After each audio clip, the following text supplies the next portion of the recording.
भागवत महापुराण एक कल्प वृक्ष है। कल्प वृक्ष की एक विशेषता होती है,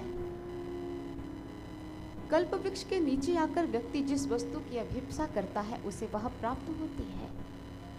श्रीमद् भागवते नैव भक्ति मुक्ति कर स्थिते। आप भक्ति मांगोगे तो भक्ति मिलेगी, आप मुक्ति मांगेंगे तो मुक्ति मिलेगी। ये निर्भर आप लोगों पर करता है कि आप प्रभु के पावन दरबार में आकर चाहते क्या है। शांति प्राप्त करना चाहते हैं, आनंद पाना चाहते हैं, या फिर किसी सांसारिक उपलब्धि को प्राप्त करना चाहते हैं। आज सूर्य शौनक इत्यादि ऋषियों को आनंद प्राप्त करने का रहस्य बताने जा रहे हैं।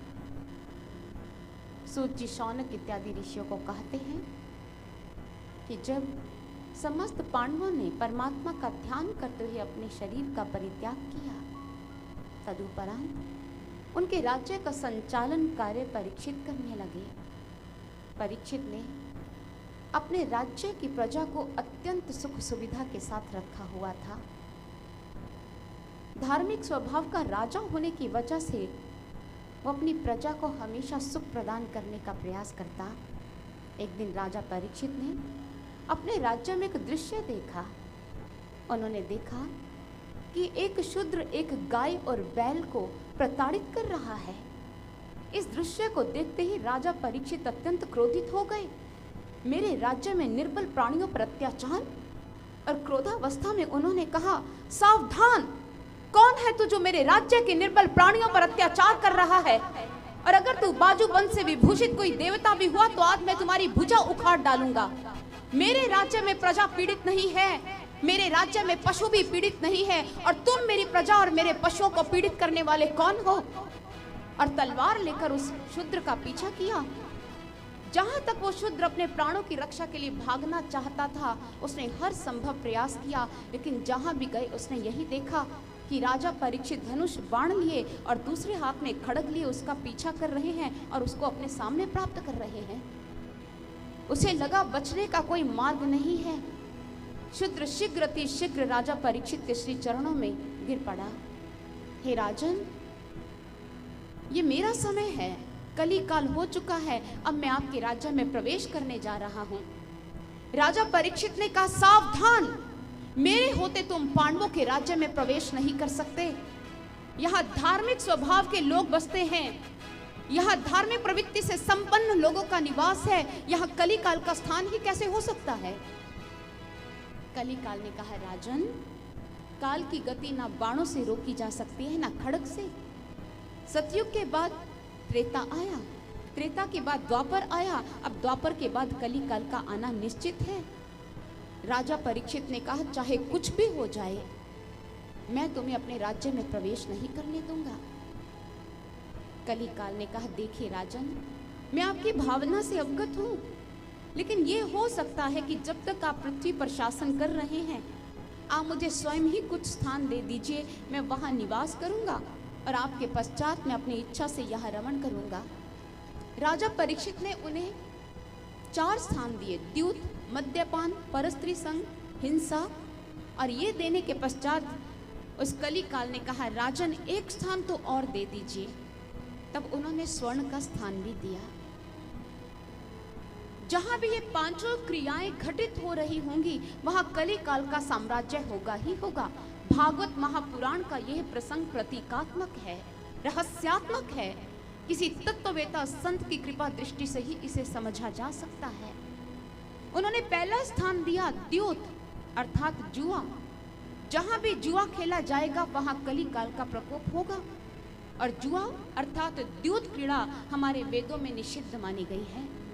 हम बात करते हैं मद्यपान की। मद्यपान हो, चरस हो, गांजा हो, इनका अपराध जगत के साथ बड़ा गहरा संबंध है। नशे में नशेड़ी व्यक्ति सब कुछ भूलकर अपने घर परिवार को दांव पर लगा देता है, क्योंकि उसके लिए रिश्ते महत्वपूर्ण नहीं होते, उसके लिए महत्वपूर्ण होता है नशा। और नशे की चपेट में आकर वो अपने परिवार की सारी खुशियां छीन लेता है। बहुत सारे लोग ये कहते हैं, हम कौन सा बड़ा नशा करते हैं, हम सिगरेट ही तो लेते हैं या एक पैक देते हैं। एक पैग लगाने का कितना भयंकर नुकसान हो सकता है हम ये नहीं समझते हैं। आप किसी भी बड़े से बड़े नशेड़ी से पूछ लीजिए कि आप नशे की काली दुनिया में इतना गहरा धंस चुके हैं, आपने नशे की शुरुआत कहाँ से की थी, वो यही कहेगा मात्र एक सिगरेट से या एक पैग शराब से। और ये नशा ही मुझे काली दुनिया में ले आया, मुझे पता भी नहीं चला, मेरा घर परिवार सब दांव पर लग गया। और ये नशेबाजी एक व्यसन का रूप धारण कर चुका है। ये सिर्फ एक देश की बात नहीं, विश्व के जितने भी राष्ट्र हैं वहां ये नशा फैलता चला जा रहा है, एक भयंकर रोग का रूप धारण कर चुका है। तीसरा स्थान क्या दिया? परस्त्री संग, पराई स्त्री का संग। आज वल्गैरिटी कहाँ नहीं है, व्यभिचार हो रहा है और चारों ओर बलात्कार की घटनाएं भी सुनने को मिलती है। लेकिन इस तरह की घटनाओं से अगर मुक्ति पाना चाहते हैं तो व्यक्तियों के मन के प्रदूषण को खत्म करना होगा, विकारों को सही दिशा देनी होगी, जो ज्ञान के द्वारा ही संभव है। और इसके अतिरिक्त चौथा स्थान दिया हिंसा। हिंसा सिर्फ मारकाट का नाम नहीं है, नकली दवाइयों का जो व्यापार होता है वो भी हिंसा है। और इसके साथ साथ जो नकली सब्जियां बन रही हैं, खाद्य पदार्थों में मिलावट हो रही है, ये भी हिंसा का रूप है। और पांचवा स्थान दिया स्वर्ण। स्वर्ण का अर्थ यहाँ सोना नहीं है, किसी के अधिकारों का हनन करना, ये भी उस क्षेत्र के अंतर्गत आता है। चारों ओर कलिकाल का साम्राज्य छा चुका है और कलिकाल की इस मार से मानव समाज को अगर हम बचाना चाहते हैं तो क्या करना होगा? कली के प्रकोप से बचने के लिए हमें उस मार्ग पर आगे बढ़ना होगा जहां कलिकाल पांव रख ही नहीं सकता। कलिकाल को सतयुग में परिवर्तित कैसे कर पाए?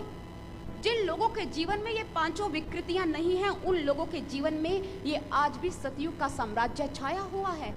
लेकिन जो इन विकृतियों से ग्रसित है उनके लिए ये कली काल है और कली का प्रकोप उनके जीवन पर होगा। लेकिन प्रश्न पैदा होता है, कली कहते किसे हैं? कली शयानो भवति, अर्थात जो अपने जीवन के लक्ष्य के प्रति अनभिज्ञ है, जो अपने जीवन के लक्ष्य के प्रति सोया हुआ है, उसके जीवन में ये कली काल है। लेकिन जो ईश्वर को जानता है, जो अपने आप को जानता है, जो अपने जीवन के लक्ष्य को समझ चुका है, उसके जीवन में कली काल का साम्राज्य हो ही नहीं सकता। आपने फ्रॉइड का नाम सुना होगा, जो एक मनोवैज्ञानिक हुए हैं। उनके बारे में काशी के एक प्रसिद्ध दार्शनिक हुए हैं भगवान दास। उनकी एक किताब है एंशिएंट साइकोसिंथेसिस वर्सेस मॉडर्न साइकोएनालिसिस। उसमें वो लिखते हैं कि फ्रॉइड, जिसकी विचारधारा अत्यंत विकृत थी, वो सोचते थे कि मन में कोई वासना जन्म लेती है तो उसे पूरा किया जाए। लेकिन इस विचारधारा ने उसके जीवन में शांति को जन्म नहीं दिया और अपने जीवन के आखिरी क्षणों में फ्रॉइड को अपनी विचारधारा में परिवर्तन लाना पड़ा। उन्होंने कहा, The question, what is the purpose of human life, has been asked many times without numbers, but it never received a satisfactory answer.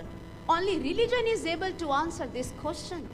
सिर्फ धर्म ही है जो इस प्रश्न का उत्तर दे सकता है।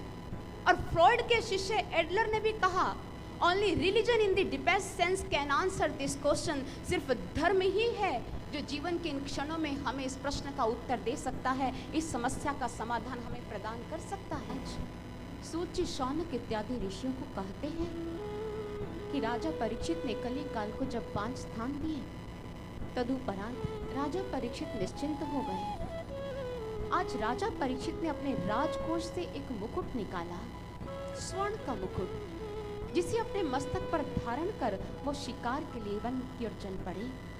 वो मुकुट अन्याय से लाया गया मुकुट था, अनीति से संपन्न मुकुट था, जिसे धारण करने पर राजा परीक्षित के जीवन में मानो कली काल का प्रकोप आ गया। उस दिन राजा परीक्षित ने शमीक मुनि जी का अपमान किया, जो परमात्मा का ध्यान कर रहे थे। उनके गले में एक मरा हुआ सांप डाल दिया। वो राजा जो धार्मिक स्वभाव के थे, धर्म के पथ पर चलते भी थे और प्रजा को भी धर्म के पथ पर चलने की प्रेरणा देते थे, आज उन्हीं राजा से अन्याय हो गया। परमात्मा का ध्यान कर रहे एक साधु का अपमान अपने आप में बहुत बड़ा पाप है।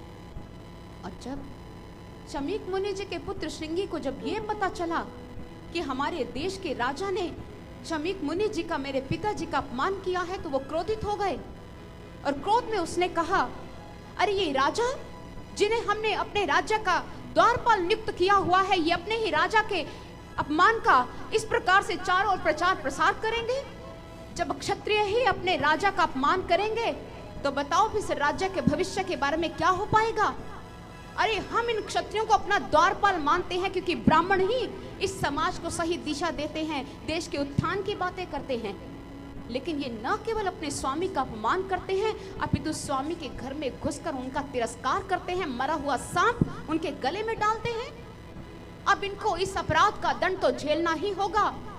और मैं शमीक मुनि का पुत्र श्रृंगी राजा परीक्षित को यह शाप देता हूँ कि आज से ठीक 7वें दिन तक्षक मुनि के डस लेने से इसकी मृत्यु हो जाएगी और मेरा शाप टाले नहीं टलेगा, टाले नहीं टलेगा, टाले नहीं टलेगा। राजा परीक्षित श्राप से ग्रसित हो गए।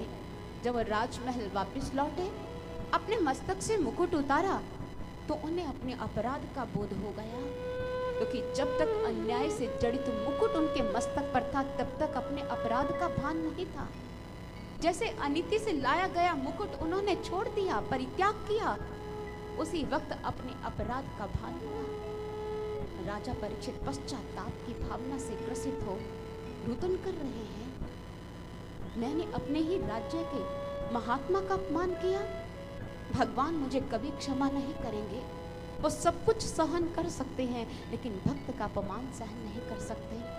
प्रायश्चित की भावना लेकर राजा परीक्षित ने अपने समस्त राजपाट का परित्याग कर दिया और अनशन लेकर गंगा नदी के तट पर अध्यासीन हो गए। बहुत सारे मुनिंद्र मंडली जब वहां पर पहुंची, राजा परीक्षित ने उन्हें अपनी व्यथा बताई और ये कहा कि मेरे पास चंद ही दिन है, मैं शीघ्र मृत्यु का ग्रास होने जा रहा हूँ।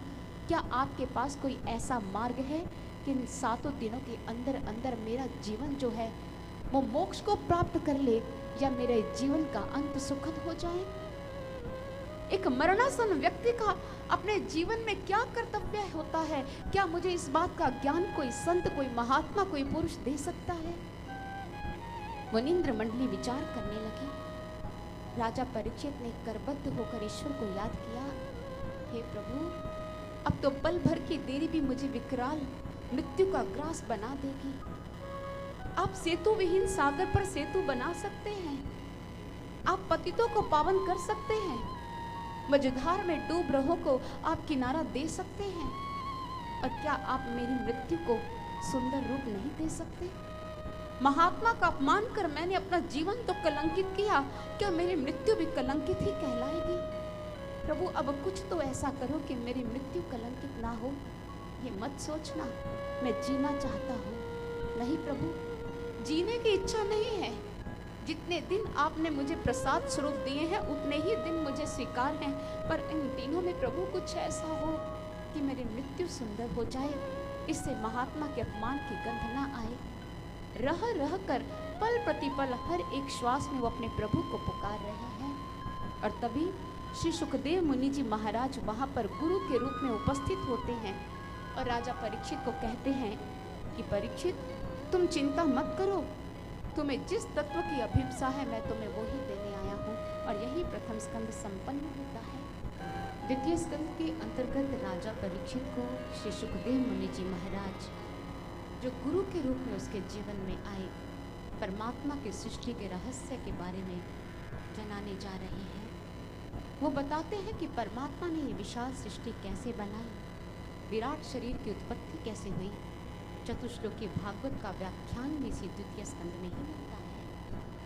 तृतीय स्कंद के अंतर्गत श्री सुखदेव मुनि जी महाराज राजा परीक्षित को उस समय की बात बता रहे हैं जब समस्त पांडव अपना अज्ञातवास का समय भी पूरा कर महाराज द्रुपद के पास पहुंचते हैं।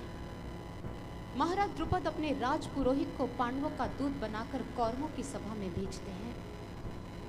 महाराज धृतराष्ट्र के समक्ष जाकर राज पुरोहित ये कहता है कि महाराज, सबसे पहले पांडवों ने आपको प्रणाम कहा है और उन्होंने कहा है हम 12 साल का वनवास और 1 साल का अज्ञातवास भी झेल चुके हैं।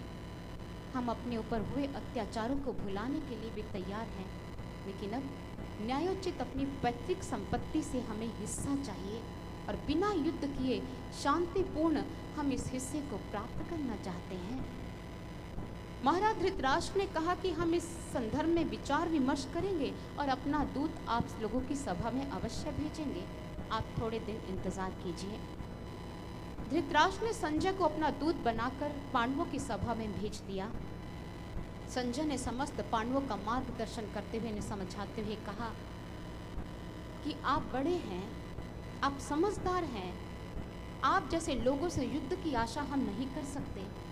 महाराज धृतराष्ट्र ने ये कहा है कि हमने दुर्योधन को समझाने का हर संभव प्रयास किया है और प्रेम से दुर्योधन को समझा लेना कोई आसान कार्य नहीं है, लेकिन तुम तो बड़े हो, तुम समझदार हो, तुम्हें समझना चाहिए कि युद्ध में कुछ नहीं पड़ा है। और जहाँ तक तुम संपत्ति की मांग कर रहे हो तो दुर्योधन संपत्ति देने को तैयार ही नहीं है। और अगर तुम्हें ये राज्य ही चाहिए था, संपत्ति ही चाहिए थी, तो फिर तुम्हें वनवास जाने की जरूरत ही क्या थी।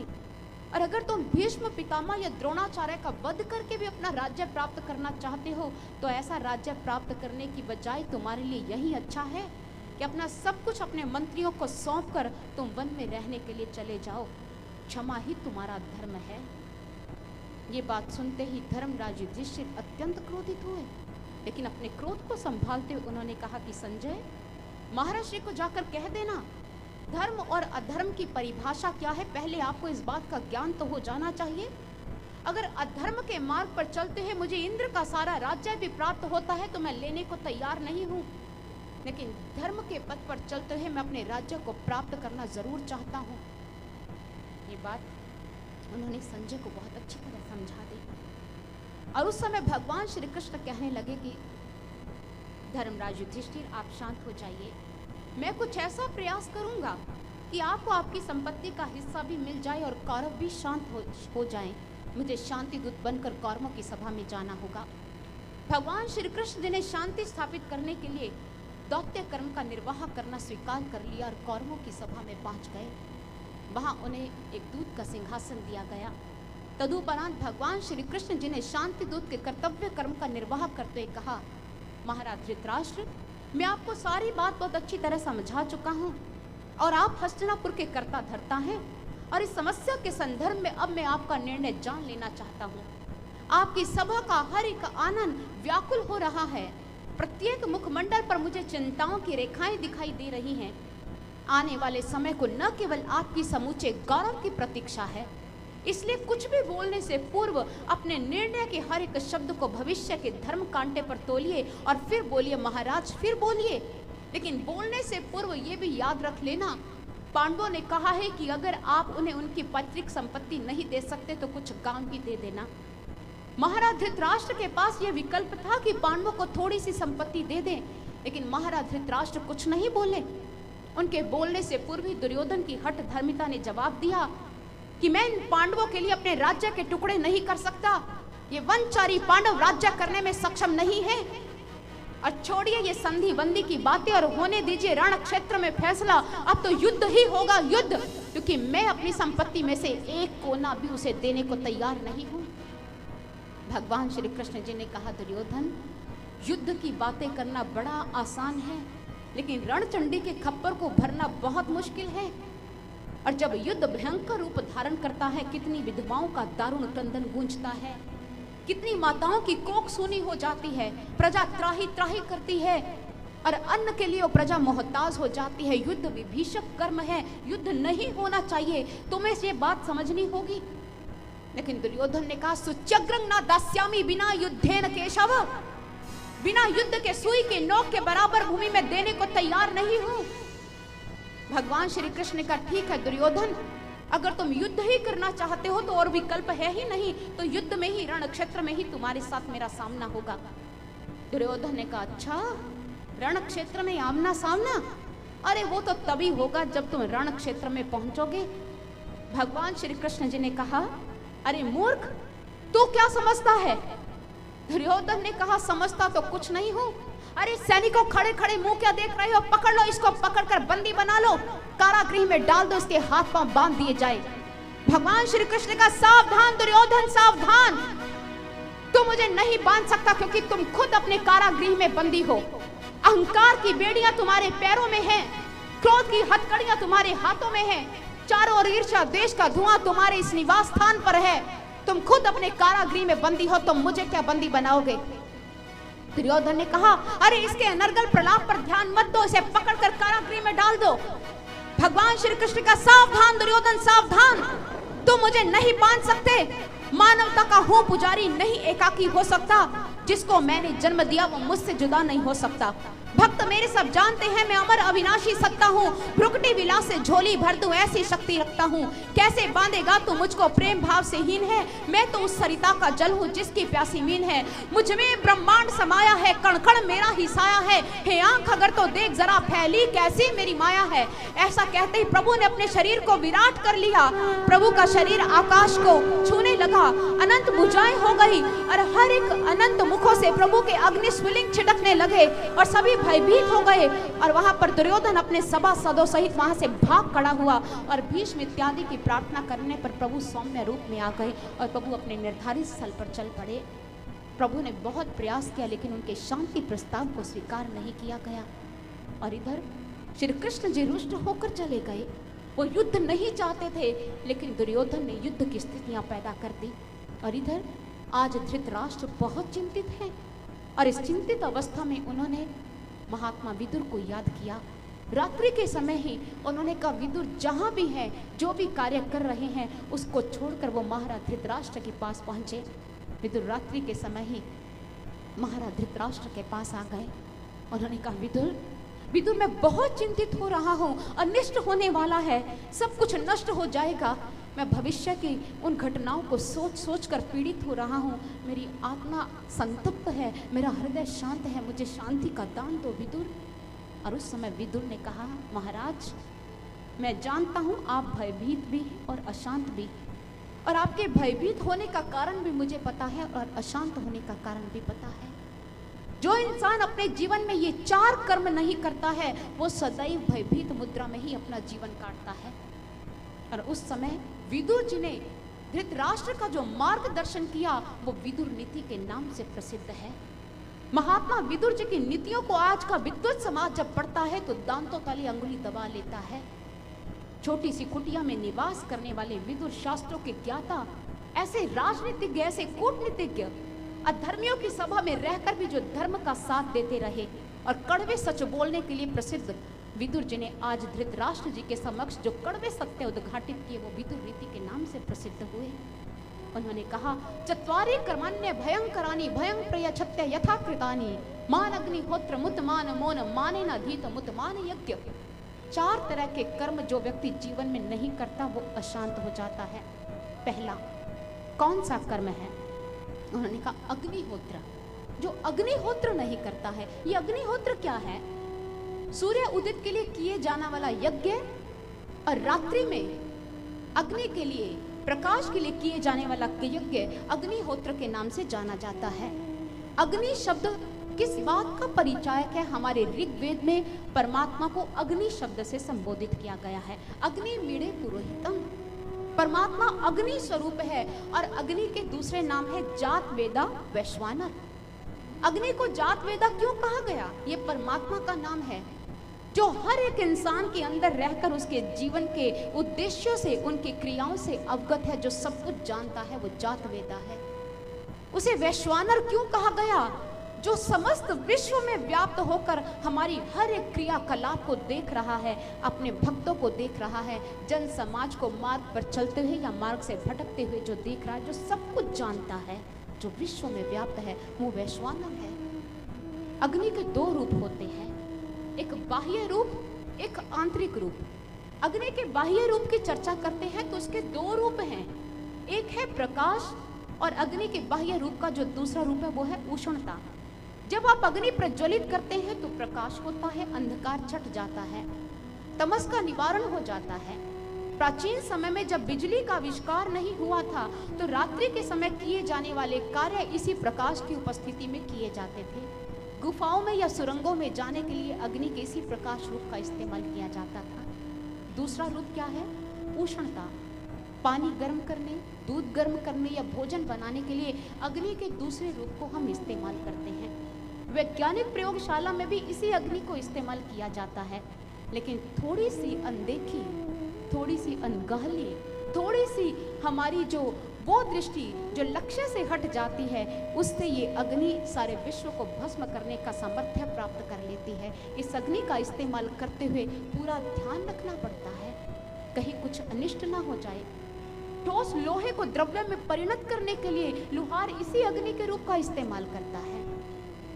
सोने को शुद्ध रूप में परिणत करने के लिए, सोने को ढालने के लिए सुनार भी इसी अग्नि के इसी रूप का इस्तेमाल करता है। ये तो हो गए अग्नि के बाह्य रूप। अग्नि के आंतरिक रूप की चर्चा करते हैं। आंतरिक रूप कौन सा है? एक है विकारों की आग जो हमारे अंदर जल रही है।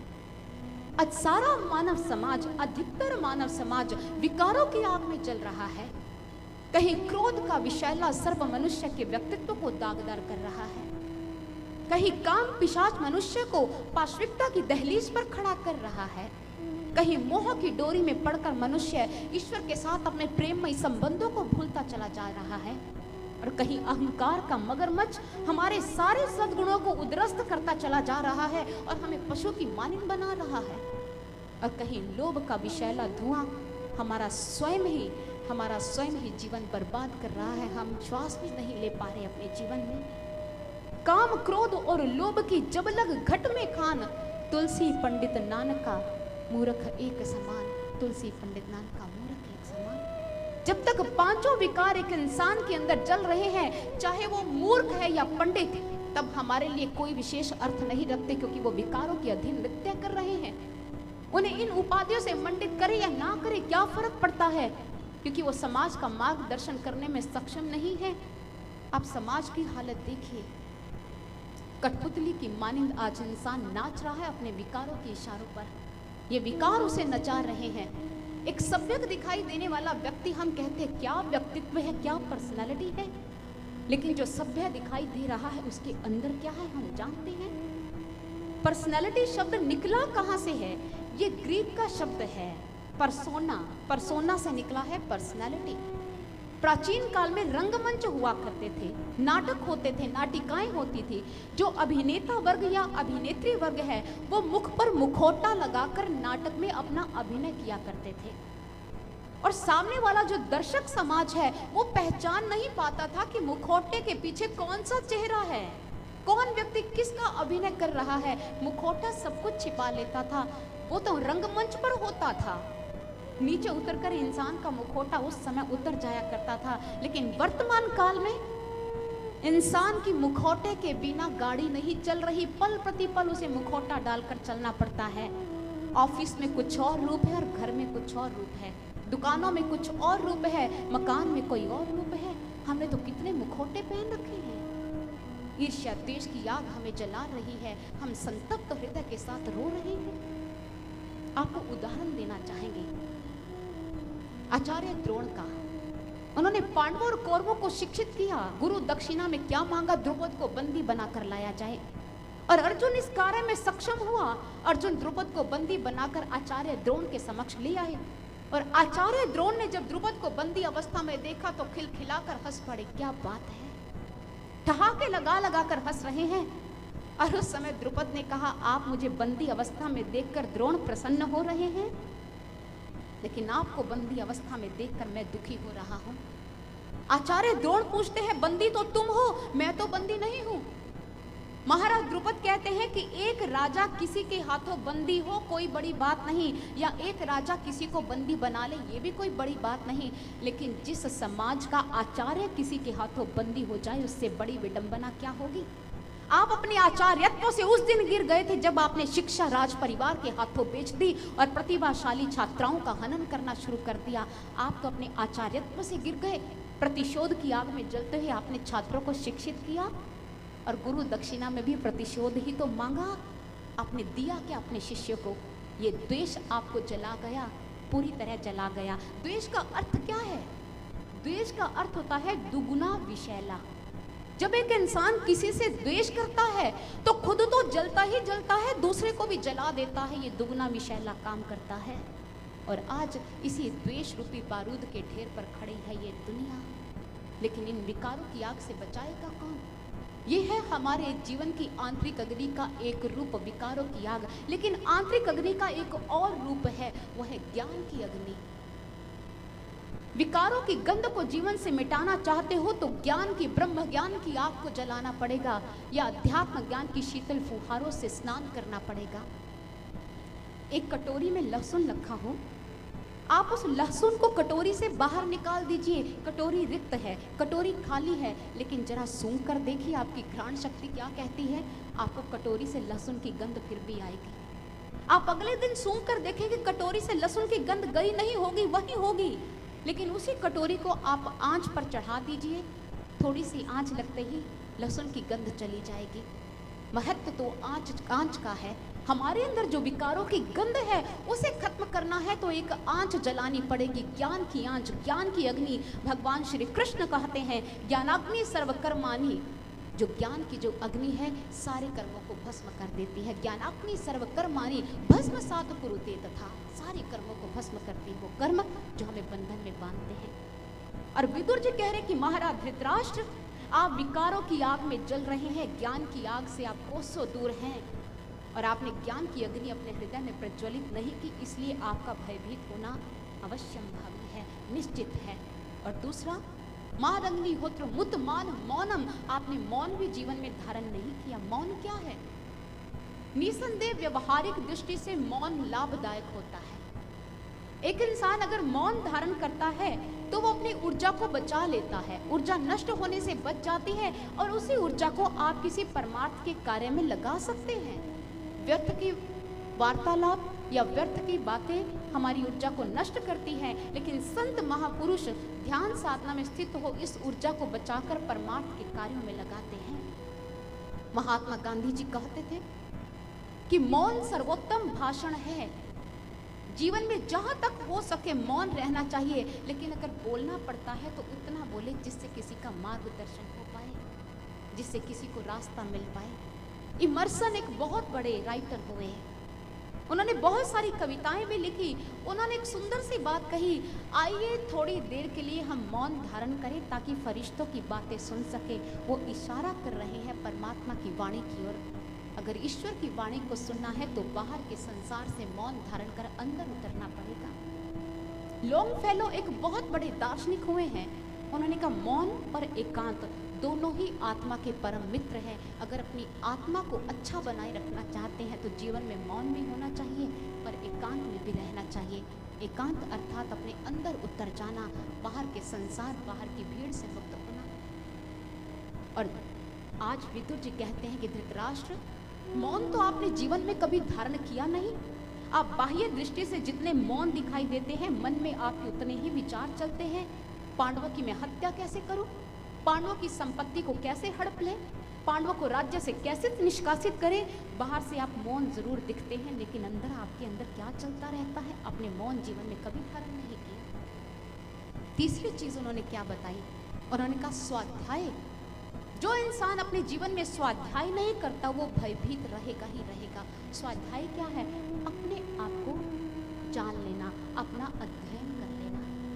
कैसे करेंगे अध्ययन? किसी ने सुकरात जी से पूछा, आपके अध्ययन का विषय क्या है? उन्होंने कहा स्वाध्याय। किसी ने कहा कोई अपना अध्ययन कैसे कर सकता है? सुकरात जी ने कहा हाँ, हम स्वाध्याय कर सकते हैं, बशर्ते हमारे पास ज्ञान की आंख हो, हमारे पास वो नेत्र हो जिसके द्वारा ईश्वर दिखाई देते हैं, जिसके द्वारा आंतरिक जगत में उतरने का हमें मार्ग मिलता है, हो सकता है। इसलिए साधक के जीवन का सर्वोपरि गुण है स्वाध्याय करना। जो इंसान अपने जीवन में स्वाध्याय नहीं करता वो पीड़ित रहता है। एक बार औरंगजेब ने अपने पिता शाहजहां को पत्र लिखा।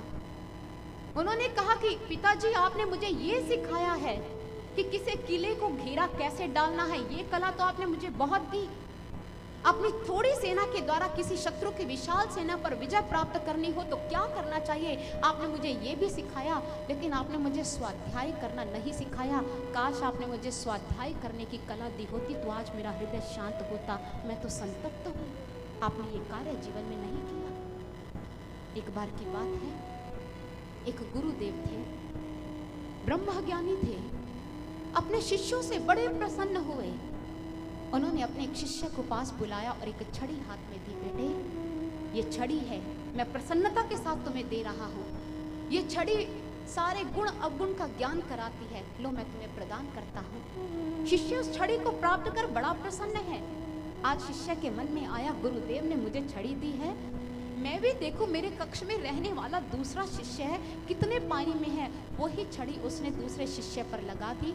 उसके गुण अवगुण उसे दिखाई देने लगे और कहने लगा, अच्छा तुम्हारे अंदर इतनी विकृतियां, मेरे मन में तो तुम्हारे प्रति बड़ी श्रद्धा थी, तुम तो कुछ भी नहीं हो, चलो हटो। आश्रम के बड़े बड़े वरिष्ठ लोग जो आश्रम का संचालन कार्य संभालते थे, उस शिष्य ने उसमें से एक संचालनकर्ता के पास जाकर छड़ी लगा दी। उसके गुण अवगुण उसे दिखाई देने लगे। कहने लगे, अच्छा तू तो बड़ा बनता फिरता है, मैं सोचता था इतनी सेवा करता है, दिन रात दौड़ भाग कर रहा है गुरु के लिए, तुम्हारे अंदर तो इतनी बुराइयां हैं। ऐसे करते करते आश्रम के हर एक शिष्य पर उसने वो छड़ी लगा दी। सबकी विकृतियों का ज्ञान उसे हो गया। आज शिष्य के मन में खेल खेला, मुझे सभी की विकृतियों का ज्ञान हो गया, गुणों का ज्ञान हो गया, मैं भी देखो मेरा गुरु कितने पानी में है, आज ये छड़ी क्यों ना उन पर लगाई जाए। सबसे भयंकर कर्म अपने गुरु पर संशय करना, और वो भी अगर श्रोत्रिय ब्रह्मनिष्ठ गुरुदेव अगर हमें मिले हैं, उनके प्रति ऐसी सोच रखना। आज शिष्य सोच रहा है कैसे गुरुदेव पर छड़ी लगाऊं। प्रणाम करने के बहाने उनके पास जाता हूं। प्रणाम करते हुए उसने जैसे छड़ी को आगे बढ़ाना चाहा, गुरुदेव ने उसी वक्त झट से छड़ी छीन ली और उसी के शरीर पर लगा दी। इतनी बुराइयां, इतनी विकृतियां, इतने अंदर के अहंकार, काम, क्रोध, लोभ, मोह विकृत रूप धारण कर चुके थे। त्राही त्राही कर उठा, गुरुदेव त्राही माम। इतनी पाशविकता, इतनी दानवता मेरे अंदर घर कर चुकी है, मुझे बचाइए गुरुदेव, बचाइए। उस समय गुरुदेव ने कहा कि ये छड़ी मैंने तुम्हें जानते हो क्यों दी थी? तुम्हारे और मेरे बीच में इतनी सी दूरी थी जिसे मैं खत्म करना चाहता था। मैं चाहता था ये छड़ी तुम्हें तुम्हारे अवगुण दिखाए, तुम अपने अवगुणों को खत्म करो और मेरे समीप आ जाओ, मैं शिष्य का हो जाऊं, मेरा शिष्य मेरा हो जाए, हम दोनों एक दूसरे के हो जाएं। लेकिन तुमने इस छड़ी का दुरुपयोग किया। तुम इस छड़ी के द्वारा जो कार्य करते रहे, उससे तुम मुझसे इतने दूर चले गए, अब तुम्हारे समीप आने की मुझे संभावना भी नहीं दिख रही। शिष्य ने क्षमा याचना की, गुरुदेव आप तो पापियों को पावन करने वाले हो, आप मुझे एक अवसर दो, मुझे स्वाध्याय का अवसर दो गुरुदेव, ये अपराध नहीं होगा, ये जरूरी है स्वाध्याय जीवन में हो। और इस प्रकार विदुर जी ने कहा कि हे धृतराष्ट्र महाराज, आपने अपने जीवन में कभी स्वाध्याय नहीं किया, पांडवों का आपने कितना अनिष्ट किया, दुर्योधन के हर बुरे कर्म में आपने साथ दिया, आप उनको उनकी संपत्ति नहीं देना चाहते। मनन करके देखिए, कभी करेंगे भी कैसे? ज्ञान की आंख का होना बहुत जरूरी है, आप वो भी नहीं कर पाए, इसलिए आप भयभीत हैं। और विदुर जी की विदुर नीति क्या बताती है? चौथा यज्ञ। जो इंसान अपने जीवन में यज्ञ नहीं करता वो हमेशा भयभीत रहता है। कौन सा यज्ञ? यहाँ विदुर जी अपनी नीतियों के द्वारा किसी कर्म कांड की बात नहीं कर रहे। ये संसार भी परमात्मा का विशाल यज्ञ है, ये शरीर भी एक यज्ञ है, और इस शरीर रूपी यज्ञ में अगर ब्रह्म ज्ञान की अग्नि प्रज्वलित नहीं हुई तो भद्र पुरुषों, ये यज्ञ अधूरा रह जाएगा। इस शरीर रूपी यज्ञ में ज्ञान की अग्नि जरूर प्रज्वलित करना, ताकि आपका जीवन सफल हो जाए, आप ईश्वर के घर जाकर ईश्वर को मुख दिखाने लायक बन पाए। ये संसार भी यज्ञ है, क्योंकि यज्ञ कभी कोई एक अकेला व्यक्ति नहीं करता। जब बाह्य स्तर पर यज्ञ होता है तो बहुत सारे लोगों का योगदान चाहिए होता है। जैसे श्रीमद् भागवत ज्ञान यज्ञ, इस यज्ञ में कितने लोगों ने अपना सहयोग दिया, कितने लोगों ने अपनी सेवाएं, अपनी भावनाएं अर्पित की, तब जाकर ये यज्ञ अपनी सफलता की सीढ़ियां चढ़ रहा है। ये संसार यज्ञ है। कोई जूते चप्पल के उद्योग में है, कोई वस्त्र उद्योग में लगा हुआ है, और कोई कहीं शिक्षा का प्रचार प्रसार कर रहा है, ज्ञान बांट रहा है। हर एक व्यक्ति अपने स्तर पर एक दूसरे की सहायता कर रहा है। एक व्यक्ति सारी कलाओं में पारंगत तो नहीं हो सकता। जो वस्त्र उद्योग का मालिक है, उसे किसी से चप्पल या जूता भी तो चाहिए, उसे किसी से शिक्षा भी तो चाहिए। एक दूसरे के सहयोग से तो ये संसार चल रहा है, इसलिए संसार को यज्ञ कहा गया। विदुर जी महाराज धृतराष्ट्र को कह रहे हैं कि आप अपने जीवन में बांट कर, मिलकर साथ चलने की भावना से पूरी तो है ही नहीं। अपने भाई के पुत्र को आप अपने पुत्र नहीं मान पाए तो आप पीड़ित तो रहेंगे ही रहेंगे। आप भयभीत भी रहेंगे, अशांत भी रहेंगे। और ये विदुर नीति आज भी मानव जाति का पथ प्रशस्त कर रही है, मानव समाज का मार्गदर्शन कर रही है। तदुपरांत इसी तृतीय स्कंद में कपिल भगवान के द्वारा अपनी माँ देवहूति को ब्रह्म ज्ञान का दान देने का व्याख्यान है। वो अपनी माँ को सांख्य शास्त्र का ज्ञान देते हैं, पुरुष व प्रकृति का ज्ञान उन्हें प्रदान करते हैं और परमात्मा के ध्यान में ही कपिल भगवान की माँ देवहूति अपने देह का परित्याग करती है और परमात्मा से एकाकार हो जाती है। यही तृतीय स्कंद संपन्न होता है। आपको ले जाते हैं चतुर्थ स्कंद की ओर। श्री सुखदेव मुनि जी महाराज राजा परीक्षित से कहते हैं कि परीक्षित, एक बार प्रयागराज में ब्रह्म सत्र हुआ। बड़े बड़े ऋषि मुनि अपने अनुयायियों सहित उस सत्र में पहुंचे और प्रजापति दक्ष भी जैसे उस सत्र में भरी सभा में पहुंचा तो उनको देखकर भगवान शिव को छोड़कर सभी अपने स्थान पर खड़े हो गए। प्रजापति दक्ष इस अपमान को सहन नहीं कर पाए और उस समय क्रोधावस्था में उन्होंने कहा, तुझ जैसे निर्लज ने समस्त लोकपालों की पवित्र कीर्ति को धूलि में मिला दिया है। मैंने अपनी सावित्री सरीखी कन्या का तुम्हारे साथ पाणी ग्रहण किया, इस नाते से तू मेरा पुत्र था। होना तो ये चाहिए था मेरे आने पर उठकर तू मेरा स्वागत करता, लेकिन उठकर तो क्या तुमने वाणी के द्वारा भी मेरा स्वागत नहीं किया। लगता है भूत पिशाचों से सेवित होने की वजह से तुम्हारे वेदोक्त कर्म लुप्त हो चुके हैं। पापाचारी, शमशान में निवास करने वाले उत्तम कुल से विहीन शिव, आज मैं तुम्हें शाप देता हूँ कि तुम्हें कभी भी यज्ञ का भाग ना मिले, तुम्हें यज्ञ कर्म से सदा के लिए बहिष्कृत कर दिया जाए। आज प्रजापति दक्ष ने भोलेनाथ को शाप दिया, लेकिन नंदी इस बात को सहन नहीं कर पाया। उन्होंने कहा, अरे शठ, तूने भोलेनाथ का अपमान किया। अरे जिनके स्मरण मात्र से मरुभूमि लहलहाती हुई मंगल भूमि बन जाया करती है, जिनके स्मरण मात्र से बिगड़े हुए काम संवर जाते हैं, जिन्होंने सृष्टि के कल्याण के लिए विष का प्राशन किया, उन्हीं के लिए तुमने विष का वमन कर दिया। तुम्हें महेश्वर की शक्ति का और उनके ज्ञान का कोई भी ज्ञान नहीं है। तूने मेरे स्वामी का अपमान किया है और सेवक अपने स्वामी का अपमान सहन नहीं कर सकता।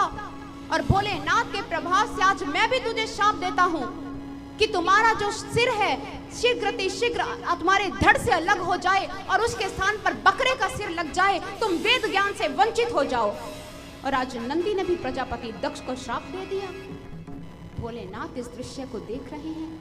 भोलेनाथ तो मान सम्मान से ऊपर है। उन्होंने कहा, नंदी, तुम्हें क्रोधित नहीं होना चाहिए। यज्ञ कर्म की बात थी तो इसमें चिंता क्या थी? मैं ही तो यज्ञ हूँ, यज्ञ का होता भी मैं हूँ, यज्ञ की आत्मा भी मैं हूँ, यज्ञ का यजमान भी मैं हूँ, यज्ञ की समिधा भी मैं हूँ। मैं तो सर्वत्र हूँ, मैं तो कण कण में समाया हूँ। मुझे कोई मुझसे अलग कैसे कर सकता है? लेकिन तुम क्रोध में क्यों आए? क्या तुम जानते नहीं, जब एक भक्त, जब एक साधक क्रोध के वशीभूत हो जाता है तो अपनी सारी ऊर्जा को, अपनी साधना को नष्ट कर लेता है। तुम्हारे जीवन का लक्ष्य तो अपने भगवान का भजन करना है। तुम्हारे जीवन का लक्ष्य अपने आराध्य को प्राप्त करना है। इस क्रोध का परित्याग करो नंदी, तुम्हारे स्वामी को कुछ नहीं होगा।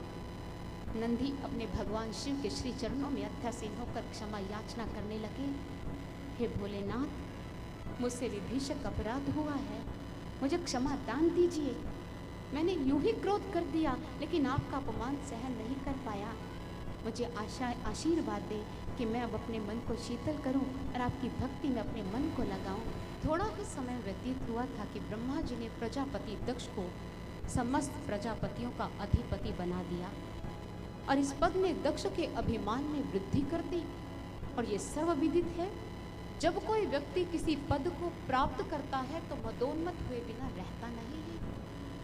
पद प्राप्त करते ही उसके जीवन में मद आ जाता है, अगर वो आत्मज्ञानी नहीं है तो। वैसे भी पद और मद, इनमें बड़ा गहरा संबंध है। आप कहोगे वो कैसे? शब्द लेखन में बताती हूँ। अगर किसी स्थान पर पद शब्द लिखा है और अगर हम कहें बिना दूसरे शब्द को लिखे आप पद को मद में परिवर्तित कीजिए, तो क्या करेंगे आप?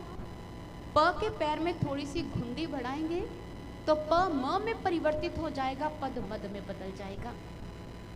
ये भाषा विनोद तो है ही, जीवन का यथार्थ सत्य भी यही है। पद को प्राप्त कर व्यक्ति का कद तो उतना ही होता है, लेकिन कुर्सी की ऊंचाई को व्यक्ति अपनी ऊंचाई मानने लग जाता है। और आज प्रजापति दक्ष इसी भ्रांति में जीवन व्यतीत कर रहे हैं। और प्रजापति दक्ष ने एक बहुत विशाल यज्ञ का आयोजन करवाया, जिसमें देवर्षि, गंधर्व, पितर इत्यादि समस्त ऋषियों को बुलाया। जब सभी उस यज्ञ में शामिल होने के लिए आकाश मार्ग से जा रहे थे, तभी सती ने ये दृश्य देखा तो उसे पता चला कि उनके पिता के यहाँ बहुत भारी यज्ञोत्सव हो रहा है।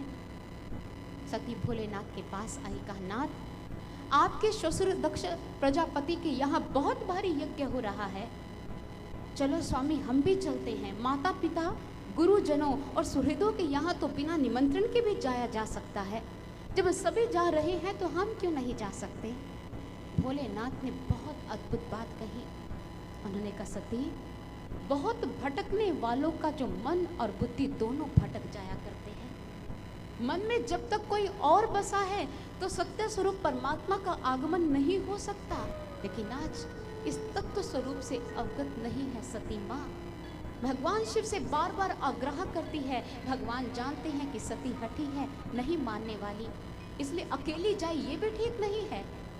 भगवान शिव ने अपने गणों को भी सती के साथ जाने की आज्ञा दे दी। सती अपने पिता के यज्ञ में गई, किसी ने सती माँ का स्वागत सत्कार नहीं किया। सती ने ये तो सहन कर लिया, लेकिन जब ये देखा कि यज्ञ में सभी देवताओं को तो भाग मिला है, लेकिन भोलेनाथ को कोई यज्ञ भाग नहीं मिला, अपने पति देव के अपमान को सती माँ सहन नहीं कर पाई। और उससे भी बड़ा अपमान प्रजापति दक्ष के शब्द भेदी बाणों के द्वारा मिला। प्रजापति दक्ष ने जब सती को देखा तो कहा, किस अपेक्षा से यहाँ पर चली आई हो कि तुम्हारे आने पर मैं तुम्हारा स्वागत सत्कार करूंगा, या तेरे बार बार आग्रह करने पर तेरे कपाली पति को निमंत्रित करूंगा। मैं उसे कभी निमंत्रित नहीं करने वाला। और तू क्या सोचती थी, मैं उसे बुलाऊंगा, उसे प्रणाम करूंगा? अरे वो मेरे पांव की पादुका के तुल्य भी नहीं है। सती ने कहा, पिताश्री, आप उनके प्रति ऐसे क्यों बोल रहे हैं? आप उनके ज्ञान से परिचित नहीं हैं। जो ज्ञान इतने सालों में मैंने आपके समीप रहकर नहीं प्राप्त किया, उनसे चंद दिनों में प्राप्त कर लिया। वो ज्ञान के सागर हैं। बस मैं उसे पशु तुल्य भी नहीं मानता। वो ज्ञान का सागर कैसे हो सकता है? सती ने कहा, नहीं पिताश्री, आपसे कोई भूल हुई है। वो महान है, वो श्रेष्ठ है, वो पूजनीय है। सती की बात सुनकर दक्ष प्रजापति ने कहा, उस निर्लज के साथ रहकर तुम भी लगता है निर्लज हो गई हो, और ये तुम्हारी निर्लज्जता का प्रमाण है। बिना निमंत्रण के यहाँ चली आना। अब आ गई हो तो बैठ जाओ, और क्या कर सकता हूँ। सती इस अपमान को सहन नहीं कर पाई। अपने स्वामी के बारे में अपशब्द जब उसके कानों में गए तो सती ने कहा, नहीं, मुझे दाक्षायणी के अभिशाप से मुक्त होना ही होगा। शास्त्र कहते हैं, भूल से अगर कोई निषिद्ध वस्तु ग्रहण कर ली जाए, उसके वमन में ही शरीर की शुद्धि बताई जाती है। और आज सती ने अपने पिता से यही कहा, अब मैं आपके द्वारा उत्पन्न शरीर को नहीं रखूंगी।